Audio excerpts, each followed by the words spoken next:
Bien, bonsoir à toutes et à tous, bienvenue sur ma chaîne. Alors comme annoncé dans la précédente vidéo, ce soir c'est vidéo coup de gueule. Voilà. Alors un coup de gueule, vous allez me dire effectivement, ouais, ça fait 2 ans et demi que tu es absent, tu te permets des coups de gueule. Ouais, tout à fait. Donc si j'étais absent de ces 2 ans et demi, entre guillemets, parce que j'ai quand même continué à regarder YouTube, c'est que je ne peux pas faire autrement. Voilà, j'ai les impondérables dans la vie. Et ensuite, contre qui? Ben oui, contre certains youtubeurs qui nous prennent pour des imbéciles. Voilà.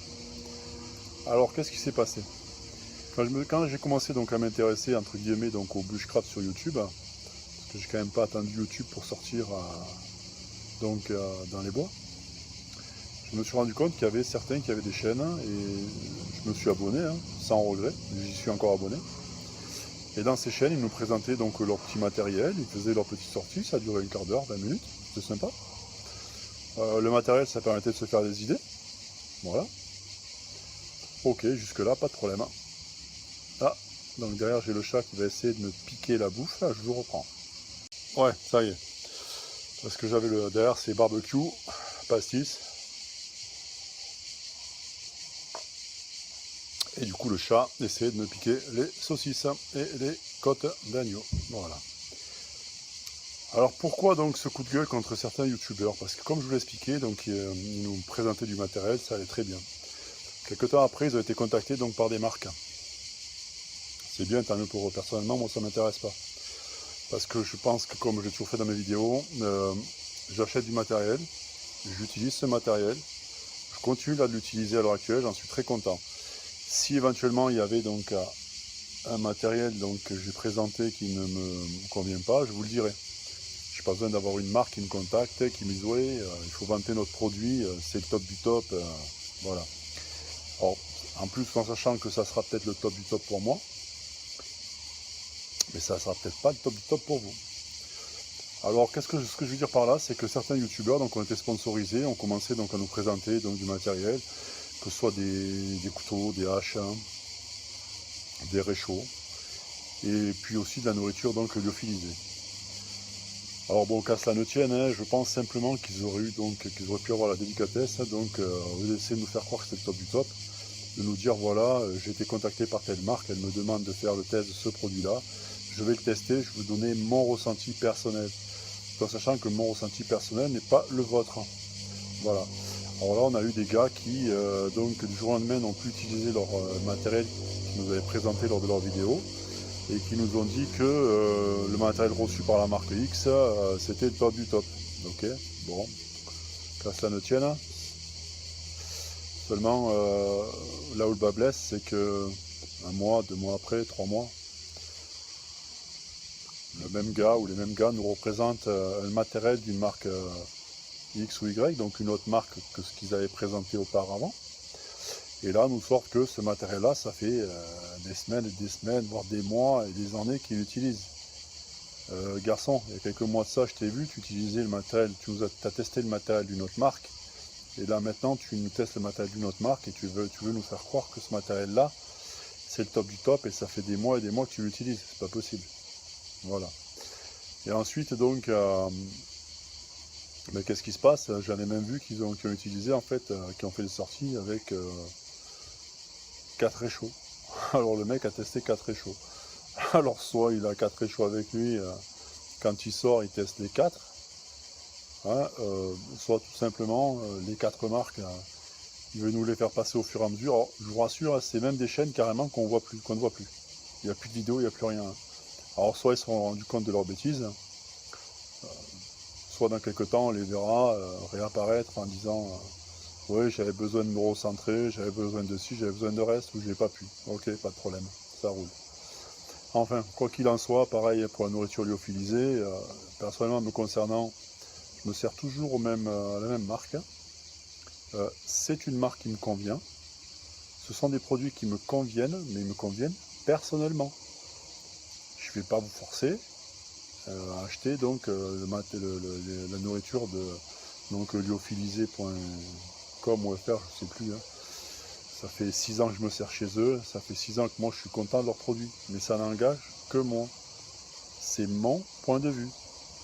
Peut-être que vous, sur un produit que j'aurais utilisé, vous plaira pas. Voilà. Si maintenant vous avez envie de tester ce produit et de vous rendre compte par vous-même, vous êtes libre. Ça n'engage que vous. Personnellement, je vous le dis de suite, je ne suis sponsorisé par aucune marque et je n'ai pas envie de l'être. Voilà, donc ça c'était le premier coup de gueule. Le deuxième coup de gueule, c'est concernant donc les abonnés qui ont pris le melon. Alors j'entends par les abonnés qui ont pris le melon, ce sont des abonnés qui au départ donc avaient peu d'abonnés. Entre parenthèses, personnellement j'en avais 280, je me retrouve à 126.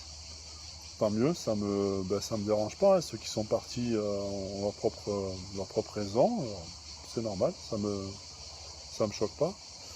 Mais par contre, concernant, donc pour y revenir, vous allez comprendre le parallèle, ceux qui ont pris le melon, au départ, avaient des petites chaînes, faisaient des petites vidéos sympathiques, et donc prenaient le temps de vous répondre. Alors c'était sympathique, hein, de laisser un petit commentaire, ça faisait un petit échange. Voilà, on échangeait 2-3 astuces, c'était bien. Et là maintenant, donc depuis que ces gars ont 1000, 2000, 3000, 5000, 10 000 abonnés, voire plus, vous laissez un commentaire, vous pouvez toujours attendre la réponse. Alors, on voudrait me dire oui, mais c'est par rapport au nombre d'abonnés. D'accord. Mais il ne faut pas me faire croire qu'il y a en même temps 1000, 2000, 3000, 5000, 10 000 abonnés qui posent une question. Il ne faut pas me faire croire ça. Hein? Alors, tout ça pour vous dire que personnellement, moi, pendant mes 2 ans et demi d'absence, j'ai quand même répondu donc aux questions que l'on me posait. Voilà. Aux remarques que l'on me faisait. Alors, je pense que la moindre des politesses par rapport à ces gens-là, qui je vous rappelle, c'est quand même nous qui faisons vos chaînes par notre abonnement, plus nos abonnés qui s'abonnent chez vous. Ça, il faut peut-être pas l'oublier, les gars. Alors, il faudrait peut-être essayer de revoir votre copie, d'avoir la politesse et la décence de nous répondre. Ça, c'était donc le deuxième coup de gueule. Donc, et le troisième coup de gueule, là, c'est quelque chose que j'ai vu durant les 2 ans et demi où je suis passé sur YouTube. Ceux qui organisent des stages de survie. Alors ça, c'est pas mal. Franchement, je me dis, là, on est vraiment, on a touché le fond. Voilà. Alors, pourquoi? À mes yeux, attention, je tiens à préciser que cela n'engage que moi. Pourquoi? Parce que, malheureusement, comme vous avez pu le constater, si vous ne l'avez pas fait, je vous invite à le faire.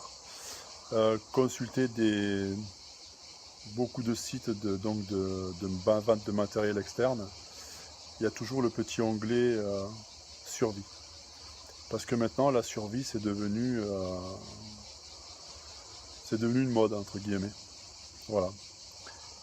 Chacun essaye de vendre des produits, hein, des gourdes, des filtres, des machins qui existent depuis longtemps. Et chacun veut se faire sa petite place au niveau donc sur le marché. Donc, tant que ça touche du matériel, je dis, bon écoutez, là vous êtes libre, hein, vous prenez ce que vous voulez, vous faites avoir, ça vous regarde. Quand je commence à avoir des stages de survie à 1500, 2000 € la semaine, pour aller crapahuter dans les bois, apprendre à allumer un feu avec un drill, un fire steel, un briquet à silex, à monter un abri avec un hamac et un tarp, on me pose des questions quand même. Ce qui se fait aussi, ce sont les stages commando. Stages commando, les mecs, carrément. Donc, effectivement, certains sont d'anciens militaires, c'est sûr. Avec peut-être un passé, je dirais, de vrai militaire. Pas du gars qui a passé 15 ans dans l'armée aux cuisines. Hein, bien que son travail, on en a besoin, hein, parce qu'il fallait qu'il nourrisse les autres. Donc ce travail-là, je ne critiquerai pas. Et en parallèle de ça, donc, vous avez donc entre guillemets, des stages de survie où on se fout de vous, tout simplement, quoi. C'est une grosse arnaque. Voilà. Il suffit de voir, de parler un petit peu, de poser des questions. Si vous connaissez le sujet, vous verrez que les mecs se foutent de vous. C'est de la pipe, tout simplement. C'est pour se faire du pognon. Voilà. Ça, j'apprécie pas. Ensuite, donc, les stages bushcraft, c'est pareil. Vous prenez n'importe quel pimpin, là, qui sait allumer un feu avec un fire steel, qui sait faire un tarp, qui sait monter un tarp, qui sait faire une tente avec un tarp, une abrine canadienne, ce que vous voulez, qui sait monter un hamac, il sait faire 2-3 nœuds, ça y est, le mec spécialiste du bushcraft. Ok, pas de souci. Et là, vous payez 200 € les 3 jours. Voilà, sans compter le matériel qu'il faut acheter sur place, les trajets, tout ça. Voilà. Donc ça, je trouve ça une belle arnaque, tout simplement, c'est se moquer de nous. Donc faites attention à ces charlatans là. Hein. Je pense qu'on apprend soi-même. Ou alors on apprend avec de vrais professionnels. Voilà. Et malheureusement, dans l'état actuel des choses, sachant que la survie c'est une mode, ça devient une mode, vu l'état actuel dans lequel on se trouve en France, effectivement, oui, vu ce qui s'est passé depuis les années Mitterrand, où maintenant, ben, malheureusement, comme je l'expliquais dans une vidéo, il y a plus de lois pour la racaille, les bonariens, les feignants, que les gens qui bossent, qui se pèlent le cul 8h midi, 14h, 18h ou voire plus. Voilà, donc effectivement, oui, la survie devient donc un mode. Et ensuite vient donc là le top du top, la survie bushcraft, les stages de survie bushcraft. Je vous rappelle simplement qu'on est en France, 80% de la population donc, est munie d'un téléphone portable, et qu'il faudrait peut-être déjà revoir la définition du mot bushcraft et la définition du mot survie. Et effectivement, on serait dans un pays étranger, comment dire, je rappelle que dans certains pays, quand même, la France, c'est même pas un État. La surface globale, les kilomètres carrés de la France, c'est même pas un État du pays, c'est même pas un dixième du pays. On se trouverait là, dans ce pays-là, je ne sais pas pourquoi, dans quelles circonstances. Je veux bien effectivement, oui, qu'on parle d'employer des techniques du bushcraft pour la survie.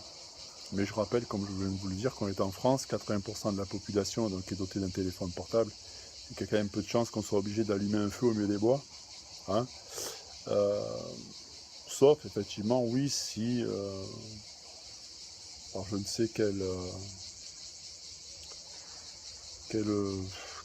fait on se trouve coincé dans les bois parce qu'on est allé aux champignons, on est perdu, admettons. Et on s'est fait prendre par la nuit, et on prévient par téléphone qu'on ne pourra pas rentrer, qu'on soit obligé d'allumer un feu en utilisant les techniques de bushcraft, oui, là je suis d'accord, ok, il n'y a pas de problème. Qu'on soit obligé de se construire un abri en urgence parce que on va passer la nuit on veut passer la nuit à l'abri, d'accord. Qu'on soit à côté d'un cours d'eau et qu'on veuille éventuellement purifier de l'eau, je veux bien, à condition qu'on ait ce qu'il faut sur soi, hein, autrement dit un contenant, d'accord, là je suis d'accord, il n'y a pas de problème. Mais je pense que là maintenant, faut arrêter quoi.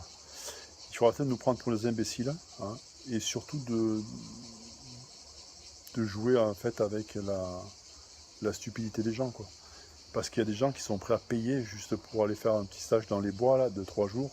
Alors moi, s'il y en a qui veulent payer, il n'y a pas de problème, hein, je les prends même une semaine s'il faut dans les bois. Je leur apprendrai à allumer un feu avec tout ce qu'ils veulent, hein, tout ce que je sais du moins faire personnellement. Je leur apprendrai à monter un abri que je sais moi donc faire personnellement. Je leur apprendrai à filtrer de l'eau, je leur apprendrai à ce qu'ils veulent. S'ils veulent payer, il n'y a pas de souci. Hein. Là, il n'y a aucun problème. Hein. Alors personnellement, je ne le ferai pas parce que je suis un voleur, déjà pour commencer. Voilà. Donc, c'était des petits coups de gueule là, qui me sont venus au fur et à mesure des 2 ans et demi où j'ai regardé YouTube. Voilà. Alors, écoutez, en espérant que cette vidéo vous ait plu, vous ait donné à réfléchir. Et puis, écoutez, si c'est pas le cas, tant pis. Hein. Voilà. Et sinon, on pourrait rajouter aussi éventuellement, quand on parle de survie en France, ça pourrait peut-être arriver, comme je le rappelle, j'ai déjà rappelé dans une vidéo, il y a 450 sites nucléaires en France. Des usines Céveso, il y en a je ne sais pas combien non plus. Donc là, effectivement, oui, vous pouvez vous retrouver en période de survie si vous êtes obligé de vous confiner chez vous. Voilà, ça pourrait être effectivement une période de survie. Une façon de faire les choses en survie et vraiment dans l'urgence. Voilà, c'est à condition d'avoir été prévenu évidemment par l'État. Ce qui à mon avis donc est peu probable le jour où ça arrivera. Voilà. Je rappelle qu'on l'a vu pour Tchernobyl, quand vous avez M. Pernaut qui est capable de nous dire à 13h, au journal de 13h, que le nuage de Tchernobyl s'est arrêté à la frontière. Là je dis bravo, vive la France. Voilà.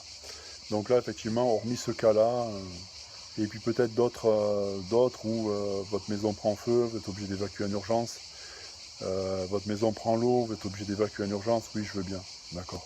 Mais là, il faut arrêter, quoi. Le reste, c'est se moquer de nous. Voilà, donc en espérant que cette vidéo vous ait plu, et puis ben, je vous dis à la prochaine.